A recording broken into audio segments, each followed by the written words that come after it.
이 지난주에 참 나라에 큰 일이 있었습니다. 그리고 여전히 진행 중에 있고요. 많은 분들이 지금 분노한 상태.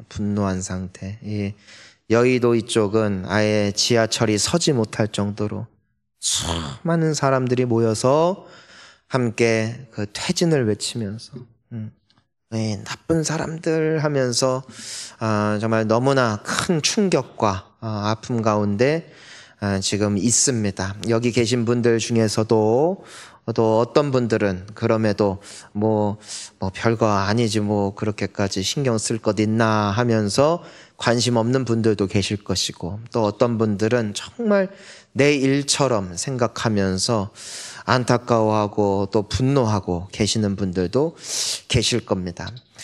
자, 그런데 이럴 때 우리가 볼 수 있는 그 인간의 본능이 있어요. 본능. 우리 그런 말 있잖아요. 내 떡보다 남의 떡이 어떻게 보여요? 더 커 보여요. 본능이야, 본능. 그래서 또 그런 말도 있죠. 가까이에서 보면 비극이고 멀리서 보면 희극인 게 인생이다. 이런 말도 있어요. 그러니까 잘 모르는 사람, 그냥 평범해 보이고 그냥 그냥 지내는 것 같은 사람들을 이렇게 멀리서 보면은 부러워요. 부러워요. 저 사람들은 다 저렇게 행복한데, 저렇게 잘 사는데 내 인생만 이게 뭘까 하면서 이렇게 아쉬워하는 분들, 비교의식이죠. 비교의식. 하지만 어떤 사람이라도 가까이서 그 삶을 들여다보고 또 한 사람 한 사람의 인생의 스토리를 들어보면은 다 비극이에요. 비극. 우리는 다 비극을 갖고 살아가고 있어요. 쉽지 않다 이겁니다. 자, 그런데 동일한 게 있어요. 동일한 게. 남의 떡이 커 보이고 또 남의 인생이 더 좋아 보이는 것처럼 또 하나가 있어요. 그게 뭐냐면은 남의 죄가 더 커 보인다. 우리는 다 죄를 지어요. 실수도 하고 때로는 알면서도 욕심 때문에, 때로는 알면서도 나의 자제할 수 없는 충동 때문에 우리 모두는 죄를 짓는다. 하지만 다 이유가 있어. 이유가. 그래서 혹여라도 누군가가 그것에 대해서 말하게 되면 그것을 잘 포장. 그래서 어쩔 수 없었다. 그럴 수밖에 없었다. 하지만 만약에 누군가가 그 동일한 죄를 짓는다면 우리는 그것에 대해서 너무나 쉽게 돌을 던지고 너무나 쉽게 그 죄를 더 크게 부풀림으로써 정말 나쁜 사람 만들 수 있는 본능이 우리 안에 다 내재되어 있더라는 것이에요. 자, 그래서 우리가 마태복음 7장 5절을 보면은 예수님이 이런 말씀을 하시죠. 함께 읽습니다. 외식하는 자여 들보를 빼어라. 그 후에야 밝히 보고 형제의 눈 속에서 티를 빼리라. 아멘. 이 뭐냐면은 상대방에게 잘못이 없다는 게 아니라 우리가 이와 같은 사건과 상황을 통해서 가장 먼저 돌아봐야 할 대상은 그들이 아니라 나라는 겁니다. 나에게 또 저 들보가 있는 건 아닌가. 그러니까 상대방에게서 보여지는 그 허물이 그 상대방의 허물로 끝인가, 아니면 혹시 내가 그 사람인가. 근데 많은 이들은 그렇게 하지 않았다라는 것입니다. 이것은 단순히 어떤 우리가 사회를 살아가면서 인간관계 속에서만 적용되는 건 아닌 것 같아요. 이것은 우리가 하나님 앞에 어떤 모습인가, 우리의 신앙생활, 우리의 교회 생활을 또한 우리가 돌이켜보는 것이죠. 왜 그러냐면은 우리는 굉장히 쉽게 정죄할 수 있습니다. 왜냐면은 내가 하나님의 말씀을 듣고 또 듣다 보면은 그 말씀이 익숙해지거든요. 근데 그때 빠지기 쉬운 실수가 뭐냐면은 나는 그렇게 살지 않지만 그 잣대로 남들을 재기를 좋아한다. 그래서 내 주변에 있는 모든 사람들이 문제예요. 사실은 누가 문제다? 내가 문제네. 이것을 성경에서는 뭐라고 말씀하냐? 교만이라고 말합니다. 나를 남보다 더 낮게 여기는 거예요. 내가 저들보다 낫다. 나는 그래도 이렇게 살았지. 이 교만이에요. 반대로 그럼 겸손은 뭔가? 남을 나보다 더 낮게 여기는 것. 상대방을 나보다 더 존귀하게 여기고 나를 낮추는 것. 이것이 겸손이죠. 근데 많은 이들이 어디에 빠져 있다? 교회 내에서도 신앙생활 하면서도 어느샌가 교만에 빠져 있다. 자, 그 결과가 뭘까? 잠언 18장 22절입니다. 함께 읽겠습니다. 사람의 마음의 교만은 멸망의 선봉이요 겸손은 존귀의 길잡이이니라. 아멘. 여러분, 예배도 교만의 예배가 있어요. 교만의 예배. 어떤 예배가 교만의 예배이냐? 나에게 주어진 이 예배의 시간이 당연하다고 여기는 거예요. 당연하고. 봉사도 해주는 거예요. 내가 어떤 존재인지를 잊어버리는 거예요. 여러분, 우리는요, 예배 드릴 자격 없어요. 하나님 앞에 설 수 있는 죄인은 한 사람도 없어요. 하지만 하나님께서 우리의 죄를 핏값 주고 사해 주셨기 때문에 우리는 예배할 자격을 얻은 줄 믿습니다. 봉사는 해줘야지, 섬겨줘야지가 아니라 나까짓게 뭐라고 구원해 주신 것만 해도 엄청난 사건인데 나를 주님의 교회의 일꾼으로 삼아주시다니 이것이 무슨 일입니까? 하나님 감사합니다. 난 자격 없지만 그럼에도 써주신다면 종처럼 섬기겠습니다. 이게 겸손입니다. 하지만 교만이 들어가면 뭐가 된다? 내가 해주는 게 돼. 베풀어주고 마치 내가 무언가 된 것 같은 착각에 빠지기 쉬운 게 바로 사람의 마음이라는 것이에요. 여러분, 우리 모두는 죄인이에요. 우리 한 사람의 인생을 다큐로 찍어서 미디어에 방영한다면 우리 한 사람도 예외 없이 다 사회적 질타를 받을 사람들이에요. 왜요? 우리는 겉으로는 연극을 잘하지만 실상은 우리가 정죄하는 사람들과 별 다를 바 없는 죄인들 중 괴수들이기 때문이죠. 근데 이것을 주님이 용서해 주신 거예요. 때문에 주님의 은혜와 긍휼은 우리에게 매 순간 필요한 것이고 하나님의 자비와 사랑이 없다면 어느 누구도 하나님께 인정받을 수 없다라는 것입니다. 그런데 문제는 뭐냐? 문제가 뭐냐? 내가 그걸 잊고 산다. 잊고 사니까 너무 쉽게 남 얘기를 하고 너무 쉽게 판단하고 정죄하고 아이고 어찌하면 좋습니까? 우리는 사실 하나님 앞에 받고 있는 용서는 그보다 훨씬 큼에도 불구하고 나 스스로의 죄는 작게 보고 남의 죄는 크게 보는 이 죄의 본능에 어느샌가 내가 빠져들어서 자연스럽게 그렇게 살아가곤 한다라는 것입니다. 그래서 오늘 말씀은 예수님께서 누구를 향하여 주시는 비유일까? 우리 9절 말씀을 함께 읽어보겠습니다. 또 자기를 의롭다고 믿고 다른 사람을 멸시하는 자들에게 이 비유로 말씀하시되, 뭐라고 말씀? 나를 의롭다 생각하고 다른 사람을 멸시했다. 여러분, 교회 생활을 하면서도 이거 되게 무섭거든요. 우리는 의의 기준을 타인과 비교를 통해 만듭니다. 그래서요, 내가 저 사람보다 기도를 더 했다. 내가 저 사람보다 예배를 더 드렸다. 내가 저 사람보다 더 섬겼다. 그러면 스스로를 뭐라고 착각하면 나는 그래도 괜찮은 사람이다. 나는 저 사람보다 입은 무겁다. 난 저 사람보다 욕은 안 한다. 난 저 사람보다 남 욕은 안 한다. 그러니까 나는 괜찮은 사람이다. 이것이 사람들의 계산법이에요. 하지만 하나님의 계산법은 달라요. 하나님의 의의 기준은 절대적이지. 남들보다 낫다 하여 의인이라 칭하지 않으세요. 하나님의 기준 앞에 섰을 때 우리 모두는 죄인이에요. 근데 이것을 잊어버리니까 끊임없이 경쟁한다고, 끊임없이 계급을 나누고, 끊임없이 남들과 비교하며 하나님 앞에 스스로가 괜찮은 신앙인이라 착각하고 있는 모든 이들에게 주시는 말씀이라고요. 자, 우리 10절을 보니까 두 인물이 등장을 합니다. 바리새인이고 또 하나는 세리예요. 자, 두 사람이 기도하러 왔어요. 기도하러. 기도는 좋은 것이죠.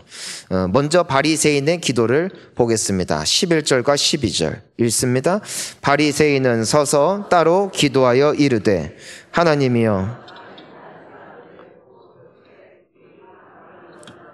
같지 아니하고 이 세리와도 같지 아니함을 감사하나이다. 나는 일회에 2번씩 금식하고 또 소득의 11조를 드리나이다 하고, 이 바리새인의 기도를 통해서 우리가 볼 수 있는 교만에 빠진 신앙인, 교만에 빠진 그리스도인의 모습을 적나라하게 볼 수 있어요. 이 기도를 통해서. 먼저 그의 기도에는 두 가지 특징이 있습니다. 첫 번째 11절을 보니까 뭐라고 하냐면은 나는 이 세리와 같지 않습니다. 그러니까 나는 이 사람보단 괜찮습니다. 따라서 나는 의인이라고 착각을 했죠. 우리가 나라를 위해서 기도하고 방황하는 자들을 위해서 기도하고 전도 대상자들을 위해서 기도할 때 착각하지 말아야 될 게 있어요. 그게 뭐냐면은 내가 저들보다 낫다라는 위치에서 기도한다는 거예요. 하나님, 저 사람들 정신 좀 차리게 해주세요. 하나님, 저 사람들 회개하게 해주세요. 하나님, 저 사람들 하나님을 경외하게 해주세요.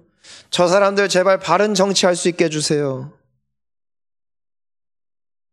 거기에는 어떤 정신이 깔려 있냐면은 나는 그런 사람입니다. 나는 착하고 남을 돌보고 저 사람들처럼 다른 사람들에게 피해를 끼치지 않는 사람으로서 하나님 앞에 기도할 때가 너무나 많다라는 것이에요. 이것이 교만의 기도입니다. 그것이 바리새인의 기도였다는 것이죠. 이 사람들보다 내가 나은 위치에서 드리는 기도였어요. 자, 두 번째 특징이 있습니다. 그게 뭐냐면은 12절에 보니까 나는 일주일에 2번씩 금식합니다. 또 소득의 11조를 드립니다. 무엇을 하나님 앞에 드리고 있냐면은 내가 잘한 것. 그러니까 이 사람이 잘한 거예요. 잘하는 거예요. 근데 하나님 앞에 무엇만 놓고 기도하고 있어요? 잘한 것만 놓고 기도하고 있어요. 왜요? 그래야 내가 기분이 좋거든. 그래야 왠지 하나님이 내 기도를 더 잘 들어주실 것 같은 거예요.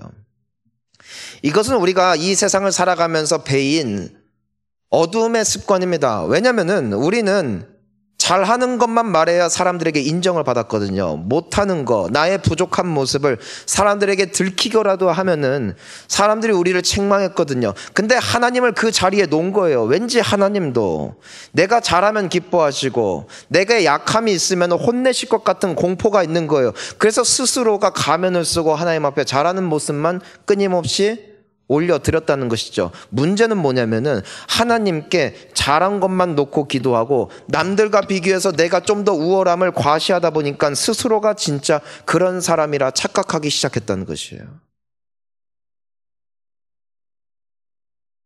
그래서 누가복음 16장 15절을 보면은요, 예수님이 이런 말씀을 하세요. 함께 읽어볼까요? 예수께서 이르시되 너희는 사람 앞에서 스스로 옳다 하는 자들이나 너희 마음을 하나님께서 아시나니 사람 중에 높임을 받는 그것은 하나님 앞에 미움을 받는 것이니라. 아멘. 하나님은요, 스스로를 옳다 여기는 교만을 가장 싫어하세요. 마치 내가 괜찮은 사람 입장에서 기도하는 것도 하나님 보시기에는 상당한 잘못된 모습이라는 겁니다. 하나님 앞에 우위에 있는 자는 하나도 없어요. 여러분, 이 중에 누가 하나님 앞에 좀 더 낫겠습니까? 하나님의 기준 앞에 우리는 설 자리가 없는 사람들. 하나님 앞에 우리는 자랑할 것이 없는 인생들. 이 정신이 희박해질 때 우리는 잘못된 길로 가게 된다는 것이에요. 자, 세리의 기도를 보겠습니다. 우리 13절 함께 볼까요? 세리는 멀리 서서 감히 눈을 들어 하늘을 쳐다보지도 못하고 다만 가슴을 치며 이르되 하나님이여 불쌍히 여기소서 나는 죄인으로소이다 하였느니라. 아멘. 바리새인과 세리의 기도에 결정적인 차이가 뭔 줄 아세요? 바리새인은 남들과의 비교를 통해 하나님 앞에 의인으로 포장했다는 것이고요. 세리는 내 있는 모습 그대로 하나님 앞에 섰다는 것이죠. 이것이 주님이 말씀하시는 신앙의 기본입니다.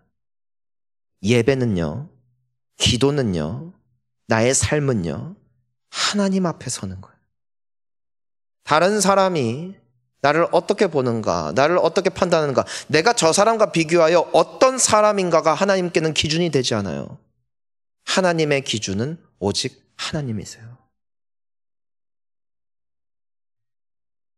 이 세리는 기도하러 왔어요. 세리들이 다 기도했을까? 그렇지 않습니다. 그러니까 이 세리는 수많은 세리들 중에 그래도 괜찮은 세리입니다. 만약에 이 세리가 그런 기준점을 가지고 보십시오 하나님, 나는 그래도 다른 세리들처럼 기도도 안 하고 흥청망청 놀지는 않고 나는 그래도 기도하러 왔습니다. 나를 축복해 주세요. 기도할 수 있어요. 하나님 앞에 어리석은 기도죠. 하지만 세리는 그렇게 기도하지 않았다는 거예요. 하나님 앞에 섰을 때 그가 얼마나 비참한 죄인인지를 스스로가 돌이켜보는 것이죠. 그래서 하나님 앞에 드릴 기도가 이거밖에 없는 거예요. 하나님, 나를 불쌍히 여기소서. 나는 죄인입니다. 그는 누군가를 위하여 감히 중보하기 이전에, 그리고 하나님 앞에 나의 어떤 믿음과 삶을, 나의 가치를 드러내는 자리에 서기 이전에 그는 그 거룩하고 크신 하나님 앞에 드릴 수 있는 가장 첫 번째 기도가 이 기도밖에 없었다는 거예요. 가슴을 치며 하나님 앞에 엎드렸던 것이죠. 이것이 겸손의 기도. 이것이 하나님이 받으시는 기도예요.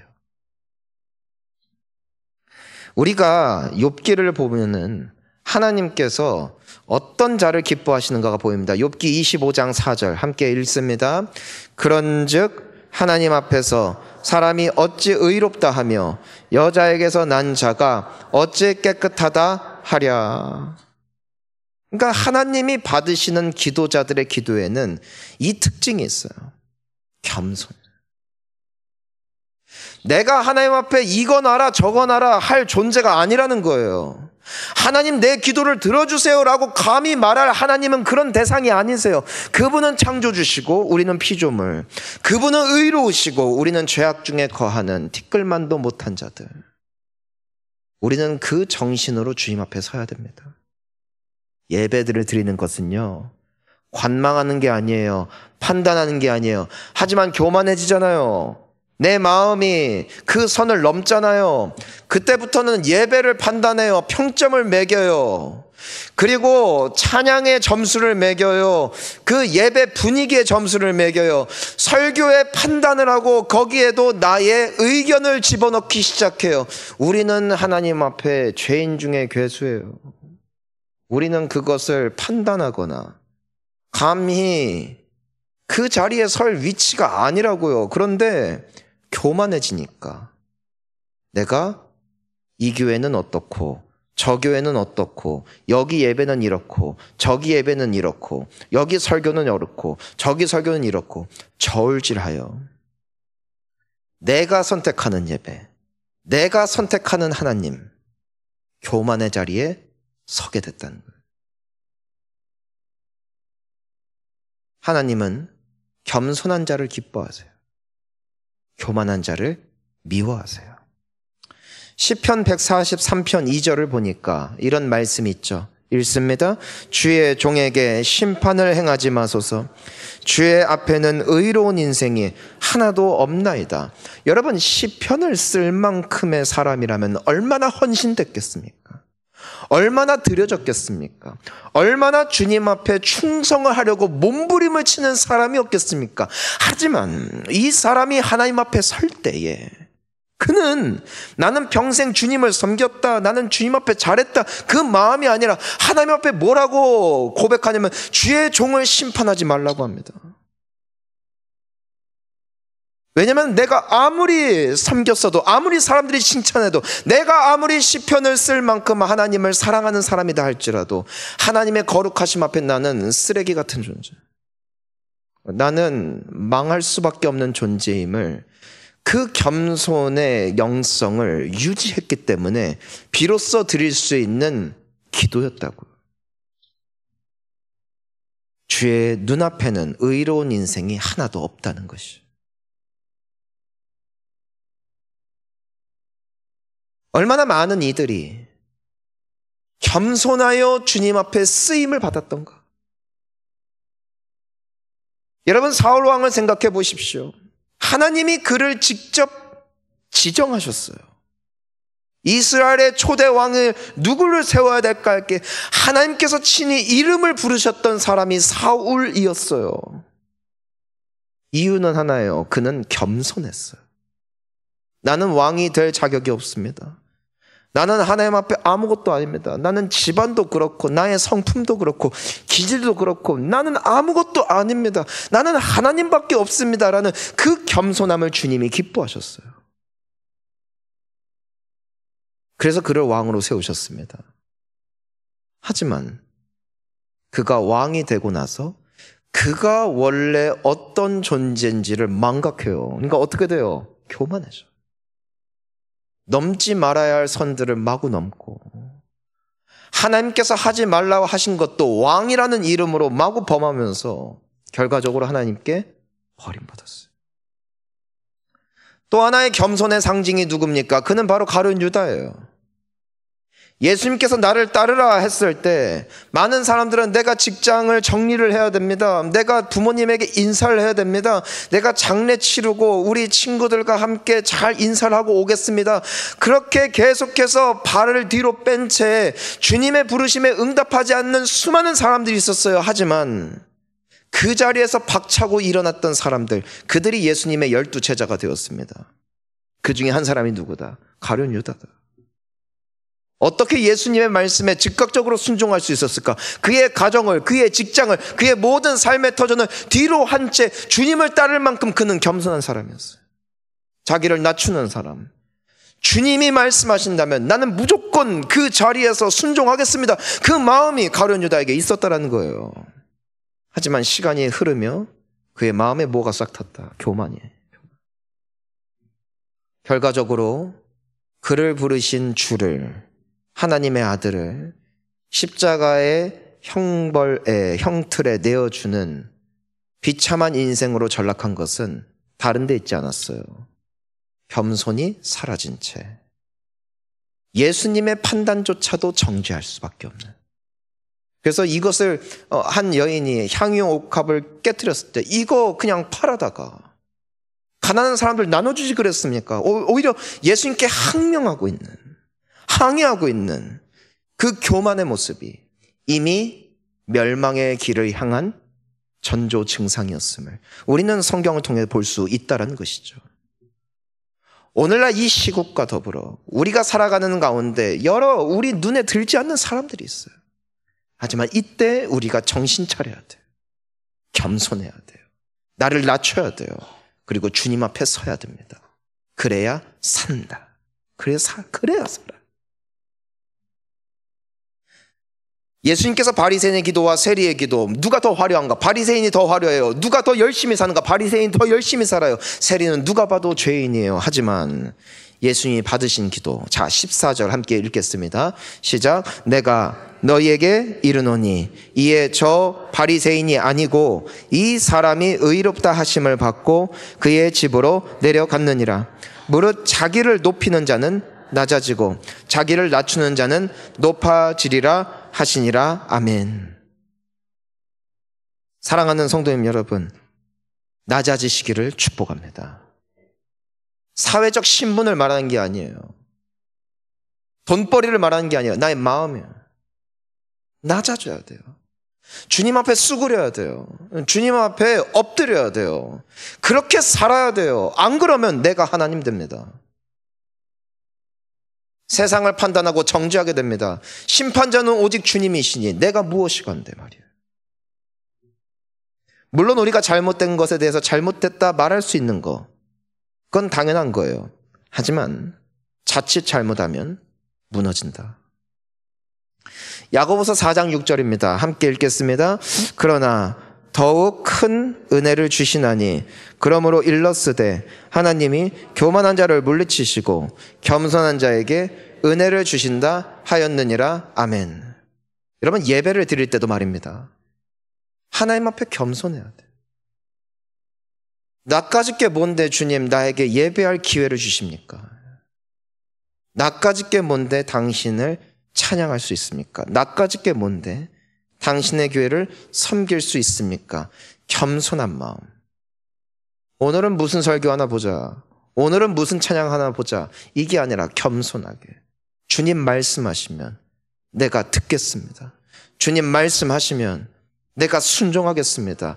한 말씀이라도 나에게 주신다면 당신의 음성이라 믿고 내가 그 길을 가기를 원하오니 주여 나에게 말씀하여 주시옵소서. 이게 겸손이에요. 주님, 나 노래 잘 못 부릅니다. 나 찬양도 많이 알지 못합니다. 하지만 부족한 나의 목소리, 당신을 위해서 내 목소리를 내기를 원합니다. 나는 돈이 많지 않습니다. 하지만 나를 사랑하시는 당신에게 나의 전부는 아니지만 일부라도 당신의 영광을 위해서 나의 사랑하는 주님 앞에 드리기를 원합니다. 나의 예물을 받아 주시옵소서. 겸손의 예배. 그들에게 무엇을 주신다? 은혜를 주신다. 저는요, 예배를 저울질하는 사람 치고 은혜 받고 가는 사람을 본 적이 없어요. 왜요? 교만하기. 저는요, 찬양팀을 판단하고 기도자의 기도를 판단하고 설교자의 설교를 판단하고 사람들의 외모나 교회의 크기나 디자인이나 숫자를 의식한 채 예배하는 자들이 풍성한 은혜를 받고 돌아가는 것을 결코 보지 못했습니다. 왜 그런가? 교만하기 때문에. 주님은 우리에게 우리의 위치를 지키라 하세요. 우리는 심판자가 아닙니다. 우리는 의인도 아닙니다. 우리는 하나님 앞에 인정받을 것 오직 한 분, 예수 그리스도의 이름만이 우리가 의지할 이름이고 그분의 은혜로 우리는 이 자리 가운데 있음을 믿습니다. 그런 자들에게, 그렇게 예배하는 자들에게 하나님은 오늘도 은혜를 주실 줄 믿습니다. 예배가 회복되기를 축복합니다. 우리의 입술의 고백이 변화되기를 축원합니다. 이 어려운 시국 가운데 수많은 사람들이 마치 의인인 마냥 손가락질하며 정죄하며 욕하는 이 시대에 하나님 앞에 다시 정신을 차리고 나도 죄인임을, 나도 주님의 은혜가 필요한 자임을 다시 한번 고백할 수 있는 우리의 심령이 되어질 때 주님은 우리를 받아주실 줄 믿습니다. 베드로전서 5장 6절 우리 마지막으로 함께 읽겠습니다. 그러므로 하나님에서 겸손하라. 때가 되면 너희를 높이시리라. 아멘. 사랑하는 성도님 여러분, 정죄하지 맙시다. 겸손합시다. 정죄하는 순간 내가 나를 괜찮게 보는 겁니다.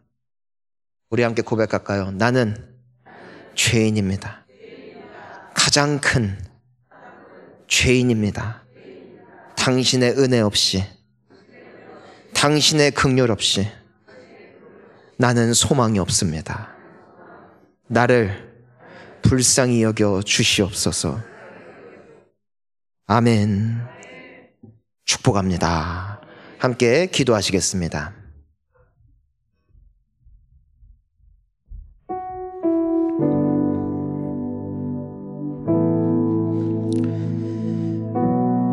저는 목회자로서